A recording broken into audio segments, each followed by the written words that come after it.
नमस्कार दोस्तों, welcome to my channel. और इस वीडियो के माध्यम से आज मैं बताना चाहता हूं कि भारत में किसी भी जगह को नगर या शहर कहने के लिए कौन कौन से मानकों पर खरा उतरना पड़ेगा। मतलब कि भारत की जो सेंसस हुई थी 2011 में, 2011 में, उसके अनुसार ऐसे कौन कौन से मानक निर्धारित किए गए हैं जिनके अनुसार किसी भी जगह को या किसी भी स्पेस को अर्बन स्पेस या टाउन के अंतर्गत रखा जा सकता है। तो आइए मैं आपको बताता हूं। सारी चीज डिस्कशन करने से पहले आप ये तस्वीर देख लीजिए। यह तस्वीर मुंबई शहर की है, जहां पर बड़ी बड़ी बिल्डिंग आपको दिख रही होंगी। मुंबई शहर या मुंबई टाउन जो है, या मुंबई सिटी आप कह लीजिए, क्योंकि टाउन के बाद उससे बड़ा जब टाउन होता है सिटी हो जाता है, और सिटी से भी जब बड़ा होता है तो वो हो जाता है मिलियन सिटी, या जब उसको मेट्रो सिटी भी बोलते हैं। तो ये मुंबई अभी शहर से महानगर हो चुका है, नगर से शहर, शहर से महानगर हो चुका है।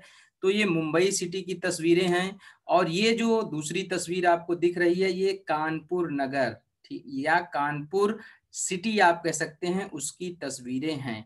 तो अब आइए इसके साथ ही डिस्कस करते हैं कि ऐसे कौन कौन से मानक हैं या निर्धारक हैं जो भारत में किसी भी जगह को शहरी स्पेस बताते हैं, या बताते हैं कि ये जो क्षेत्र है ये शहरी क्षेत्र है। 2011 की जनगणना के अनुसार भारत के जो नगर हैं वो दो तरीके के हो सकते हैं। एक स्टैट्यूटरी टाउन, दूसरा आपका सेंसस टाउन। स्टैट्यूटरी का मतलब है वैधानिक नगर, और सेंसस का मतलब है जनसंख्या नगर।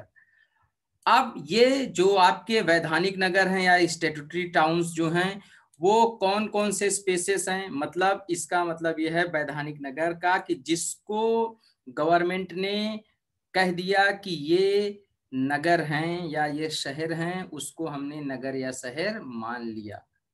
इसमें क्या चीजें होना जरूरी है, तभी कोई स्टैट्यूटरी टाउन कहा जाएगा कोई भी टाउन, जब उसके पास म्यूनिसिपैलिटी हो या नगर पालिका हो, या म्यूनिसिपल कारपोरेशन हो, नगर पालिका परिषद हो, या उसके साथ साथ नगर निगम हो, या फिर वहां पर सैनिक छावनी वगैरह हो, नोटिफाइड टाउन एरिया कमेटी हो।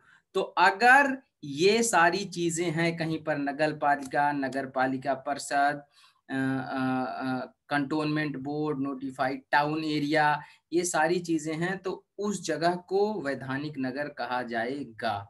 मतलब ये एक कंडीशन है कि इन सारी चीजों का होना बहुत ही जरूरी है किसी भी जगह के शहर होने के लिए। उसके बाद फिर सेंसस टाउन जो बताए गए हैं 2011 की जनसंख्या के अनुसार, जनसंख्या नगर, उसके अनुसार किसी भी जगह को जनसंख्या के आधार पर भी नगर की श्रेणी में रखा जा सकता है। तो जनसंख्या के आधार पर नगर की श्रेणी में रखने के लिए जाहिर सी बात है कुछ जनसंख्या होनी चाहिए। तो कहा यह गया कि भैया जिस जगह की जनसंख्या, कम से कम जनसंख्या 5,000 हो, और जनसंख्या 5,000 हो का मतलब ये नहीं कि खाली जनसंख्या 5,000 है तब वो एक टाउन या सिटी घोषित हो जाएगा, नहीं।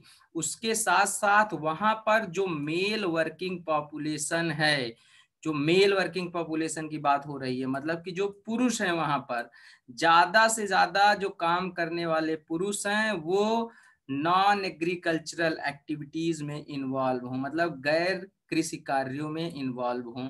कहा यह गया कि भैया 75% से ज्यादा कार्यकारी पुरुष जो हैं वो नॉन एग्रीकल्चरल एक्टिविटी, गैर कृषि कार्यों में संलग्न हों। फिर इसके बाद कहा गया इसके साथ साथ एक और चीज जरूरी है कि उस जगह का जो जनसंख्या घनत्व हो वो 400 किलोमीटर स्क्वायर से ज्यादा हो, 400 किलोमीटर स्क्वायर से ज्यादा हो। सो density of population should be more than 400 kilometre square, इससे कम नहीं होनी चाहिए। तो अगर किसी भी जगह पर 5,000 की जनसंख्या है, वहां पर 75% से ज्यादा जो वर्किंग मेल पॉपुलेशन है वो नॉन एग्रीकल्चरल एक्टिविटीज में इन्वॉल्व है। नॉन एग्रीकल्चर का मतलब हो गया टर्शियरी इकोनॉमिक और सेकेंडरी इकोनॉमिक एक्टिविटीज, जैसे सर्विस सेक्टर हो गया, रेलवे में इन्वॉल्व है, इंडस्ट्री में इन्वॉल्व है, हॉस्पिटल में डॉक्टर हैं, नर्सेस हैं, एजुकेशनल इंस्टीट्यूशन, टीचर वगैरह हैं। ठीक है, उसके साथ साथ और भी जितने डिपार्टमेंट होते हैं, मेट्रो डिपार्टमेंट है, एयरपोर्ट सर्विसेज हैं उसमें हैं। तो अगर इन सारी चीजों में काम कर रहे हैं वो गैर कृषि कार्यों में 75%, तो उसको फिर रखा जा सकता है टाउन के अंडर में। और ये डेंसिटी का कॉन्सेप्ट ठीक है कि भैया 1 किलोमीटर स्क्वायर में लगभग 400 आदमी से ज्यादा होने चाहिए। 1 किलोमीटर स्क्वायर एरिया में 400 पर्सन से ज्यादा निवास करने चाहिए। तो अगर ये तीन चीजें हो रही हैं तो कोई भी जगह उसको टाउन या सिटी की कैटेगरी में रखा जाएगा जनसंख्या के आधार पर। इसके साथ साथ ये भी होना जरूरी है, क्या होना जरूरी है, म्यूनिसिपैलिटी होना जरूरी है, म्यूनिसिपल कॉरपोरेशन होना जरूरी है, कंटोनमेंट बोर्ड होना जरूरी है, और नोटिफाइड टाउन एरिया कमेटी होना जरूरी है। अगर ये 4 क्राइटेरिया होते हैं तो किसी भी जगह को शहर माना जाएगा। अब आपसे सीधा अगर एग्जाम में पूछ लिया जाए कि भारत में किसी भी जगह को शहर मानने के लिए कौन कौन से मानक हैं या कौन कौन से क्राइटेरियाज हैं जो डिसाइड करते हैं कि कोई भी स्पेस इंडिया में अर्बन स्पेस है, तो 3 आप ये लिखेंगे। मिनिमम पॉपुलेशन 5000, 75% जो है नॉन एग्रीकल्चरल एक्टिविटीज में इन्वॉल्व हों मेल वहां के, और डेंसिटी उस जगह की होनी चाहिए 400 किलोमीटर स्क्वायर से ऊपर। और चौथा आप पॉइंट ये लिखेंगे कि वहां पर म्यूनिसिपैलिटी होनी चाहिए, म्यूनिसिपल कॉरपोरेशन होना चाहिए, कंटोनमेंट बोर्ड होना चाहिए, और नोटिफाइड टाउन एरिया होना चाहिए, छावनी वगैरह होनी चाहिए। तो ये आपका सीधा आंसर होगा अगर इसको डिवाइड करके नहीं पूछा गया है। अगर 2011 की सेंसस के अनुसार पूछा जाएगा तो आप इन चीजों को डिवाइड करके स्टेट्यूटरी टाउन और सेंसस टाउन में लिख सकते हैं। अब नीचे जो लिखा हुआ है थोड़ा सा उसको देख लेते हैं, फिर इसके साथ ही वीडियो को खत्म करते हैं। कि जो अर्बन स्पेसेस हैं या अर्बन सेटलमेंट्स जिन्हें हम बोलते हैं, उनमें सारे स्टेट्यूटरी टाउन्स भी आते हैं, सेंसस टाउन्स भी आते हैं, और जो उसके साथ साथ अगल बगल फैले हुए क्षेत्र होते हैं उनको भी, जिनको अर्बन आउटग्रोथ कहा जाता है, अर्बन सेटलमेंट के अंतर्गत कंसीडर किया जाता है। अब ये जो अर्बन स्पेसेस होते हैं, आप इनकी खासियत देखेंगे तो आप ये पाएंगे कि ये एकदम रूरल एरिया से अलग होंगे। रूरल एरिया में एग्रीकल्चरल एक्टिविटीज डोमिनेट करती हैं, मतलब वहां पर प्राइमरी इकोनॉमिक एक्टिविटीज डोमिनेट करती हैं। लेकिन जो अर्बन स्पेसेस होते हैं वहां पर सेकेंडरी और टर्शियरी इकोनॉमिक एक्टिविटीज डोमिनेट करती हैं। तो सेकेंडरी का मतलब हो गया आपका इंडस्ट्री और इंफ्रास्ट्रक्चर, और जो टर्शियरी इकोनॉमिक एक्टिविटी हुई, तृतीय जो आर्थिक क्रियाएं हुई, उसमें आपका आ जाता है सर्विस सेक्टर।